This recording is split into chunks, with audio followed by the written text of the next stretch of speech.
Hi everybody and welcome back to CAD 1134. This is week 7 and today is really exciting. Today we are going to actually import a part from our manufacturer and start to modify it to suit our needs. So why would manufacturers do us the big favor of giving us a file that is complete? And the answer is we are incredibly lazy. We will almost certainly order parts from the manufacturer when they do us the favor of giving us the CAD. Okay, so for example, I have a socket head cap screw here from McMaster-Carr. McMaster-Carr is far from the cheapest manufacturer or supplier around, but they do have a fantastic supply of materials available to us that we can readily purchase.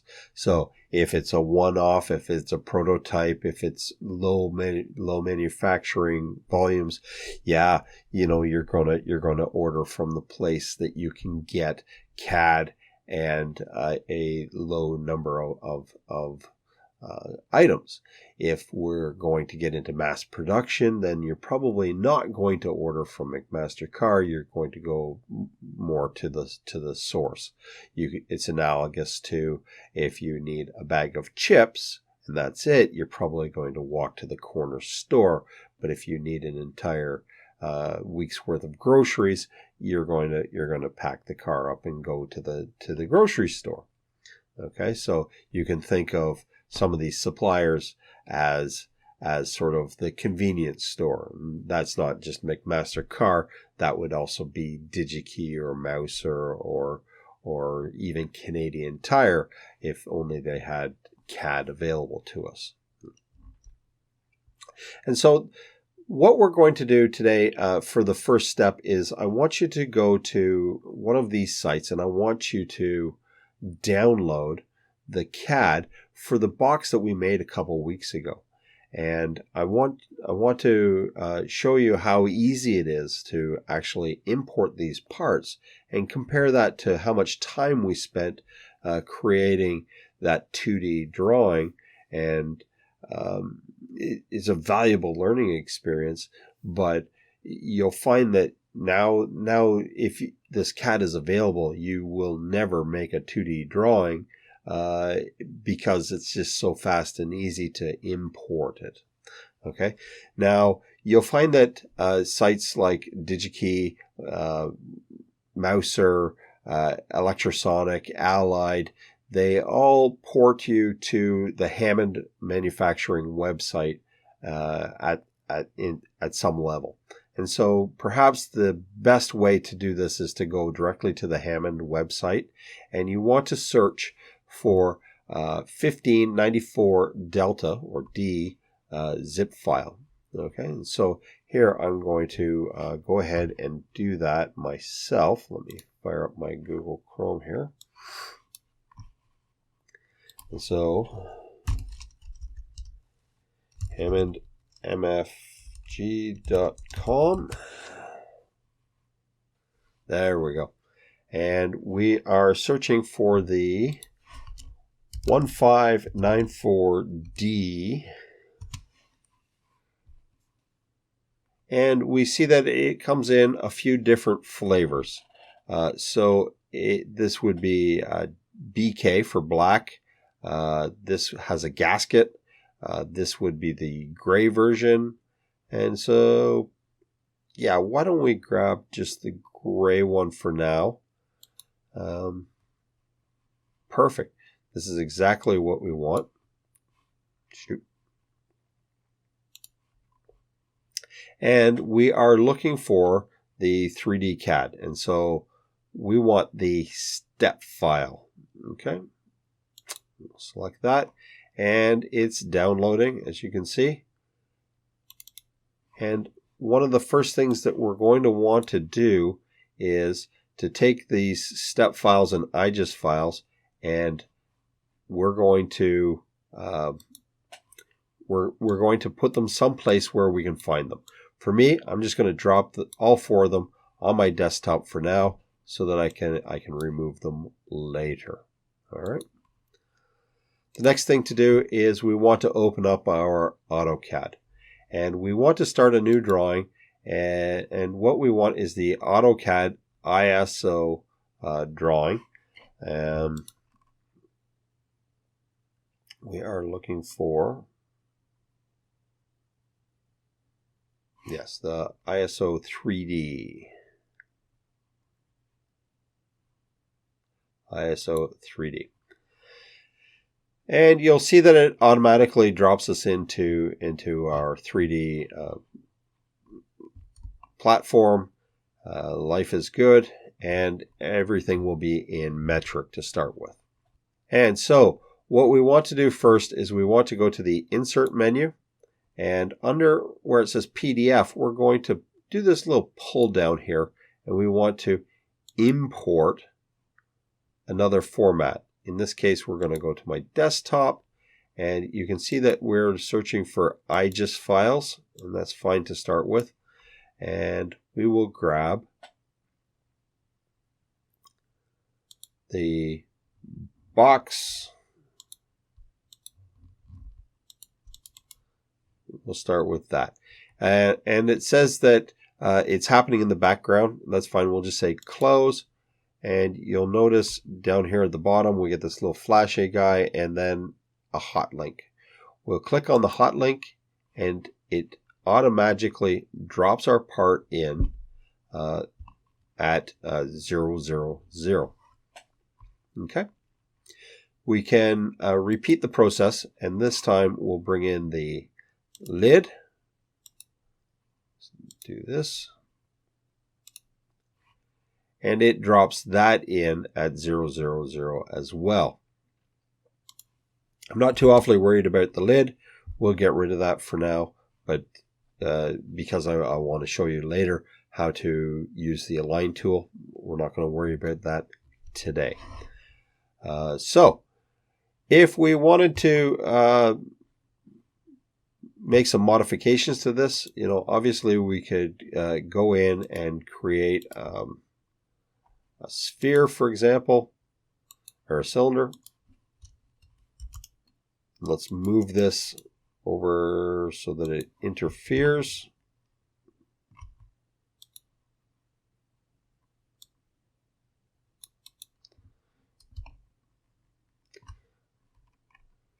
There we go.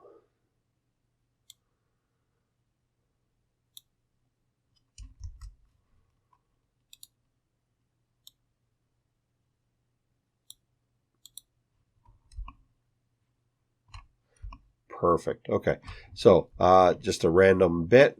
Let's take this and we'll subtract. And again, we'll take our base item and we'll try to remove our cylinder. And we now have a beautiful hole.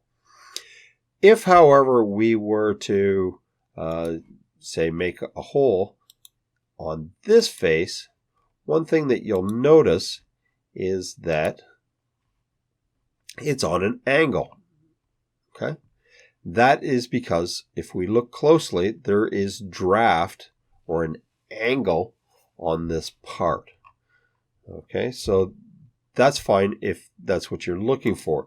If it's not, you'll want to create a new user coordinate system. And in this case, I'll just turn my ortho on. I want the x-axis along the x and the y-axis.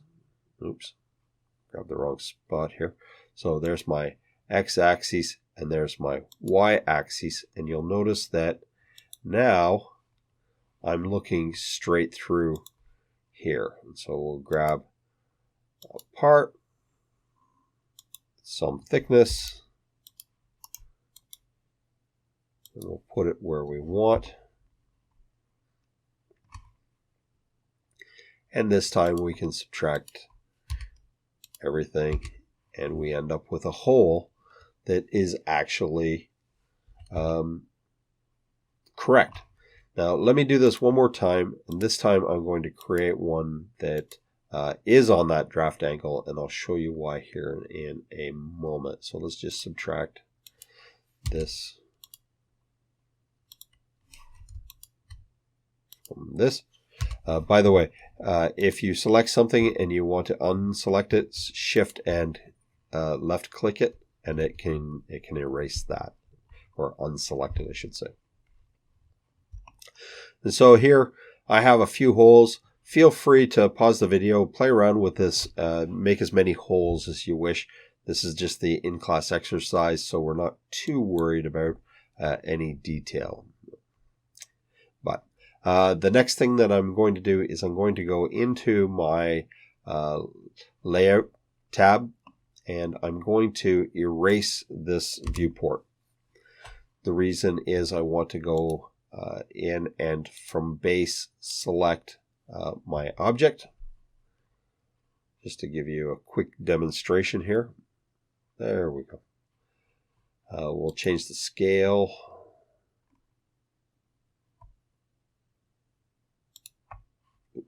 Wrong one.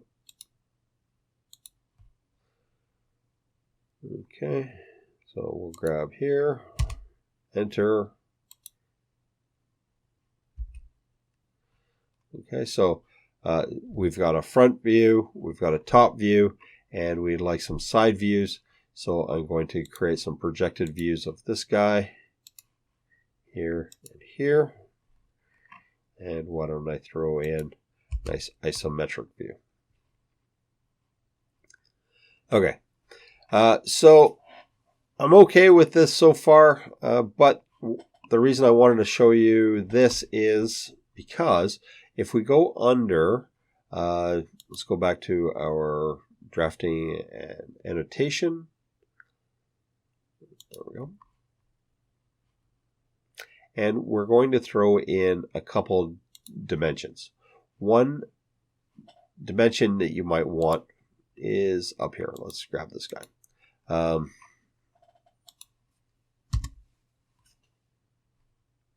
Go in and create a half decent layer for our dimensions. Call this dim. And we don't want that horrible gray. Pick a nice blue and set that as my current. All right. So this will make me more happy. There we go.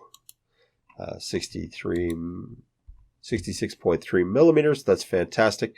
But you'll notice that if I were to try to dimension this side, here we go. So 66.3. And if I were to dimension the bottom, is 65. So you can actually see that draft angle.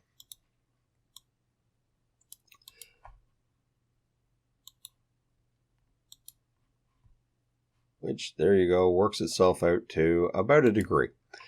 So they do this because in manufacturing, when you injection mold a box, you need to be able to pull it out of the mold. So if you think of an ice cube tray, it's on par with that.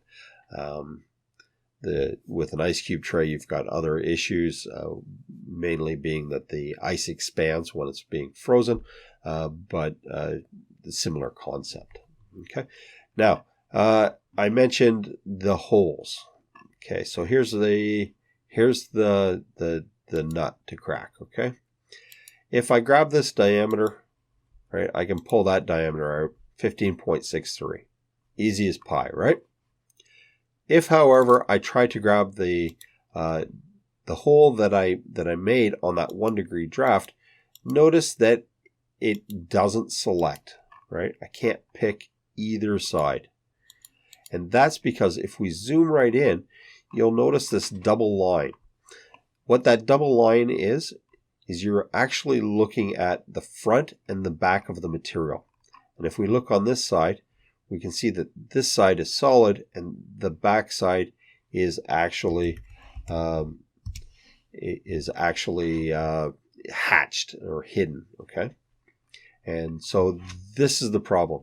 If you found that you can't get a hole to dimension properly for radius or diameter, it's exactly this, that your hole isn't actually perpendicular to the view in which you're trying to dimension it. All right. And as we learned a couple weeks ago, the hidden lines are actually something that you can't see from the front face. So as a refresher, perhaps the other thing that we should talk about, or that I'll go over, is the annotation style. And so we're going to go to... So as a refresher, I'll show you one more time how to actually change your style. So we're going to go under Annotate. Our manager is again this small little icon here, and we will create a new style using the ISO. Continue. And this time we're going to drop in our alternate units. And you notice last time we did it, it was 25.4. Well, 1 over 25.4 happens to be 0.03937. This is the number that will convert from millimeters into inches. All right. So we're okay with everything here. Perhaps I'll put it below this time. Primary units, 2 decimal places, 3 decimal places. Everything else looks okay. And we'll set this as our current. Set current. Close. Now, if we put in some dimensions, perhaps a linear dimension here. Now we have our metric and our imperial. Now, proper metric, you'll notice there's a comma in here. Anybody that's used to the imperial system is going to see that and kind of maybe get a little bit widgety. It's not 131,000. It's 131.5. Okay. And you can change that in the style. Just I wouldn't bother. Okay, so let's see. For your homework, what I would like you to do is to follow the same process, except I want you to download the 1591XXFGY.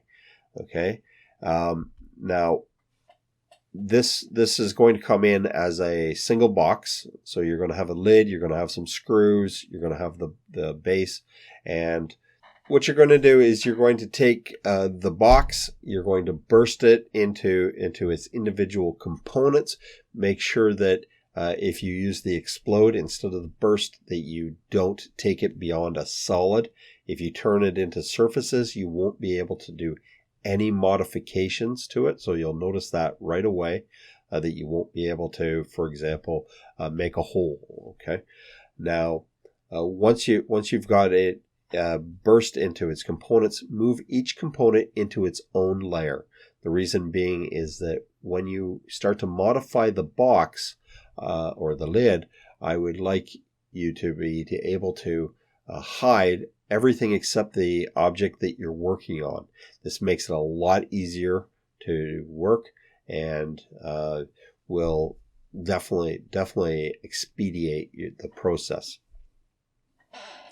Once everything's moved onto its own layer, there is a PDF available to you that is what I want you to make this box into. All right. So, box. There we go. The box that we're going to make looks something like this. And on the second page, there are a few items. One is I have this D-shaped hole on the side. Okay, we're not going to worry about how to create this detail view just yet, but I do want you to make this hole. Okay, it's this one, not the outside circle. Okay, you can put that on the side. You can see it here. And on the top, I would like these holes, okay, including this big aperture here. The dimensioning that I did on this is horrible, and I did that intentionally. The reason is I don't want you to copy this. I want you to do a better job. All right. If you have any questions, any comments, please feel free to send me an email. Again, if you're falling behind, this is a very difficult assignment. A lot of people struggle with this, and so I want you to work at it. But if you're falling behind, do give me an email, pose some questions, and if there's more than one person requiring some assistance, or if it's something that a video would suit, I'll definitely make a video for you and post it for everybody else because they may have the same question. All right. Thanks. Good luck, everybody. And please try to have fun with it. All right. See you next week. Bye now.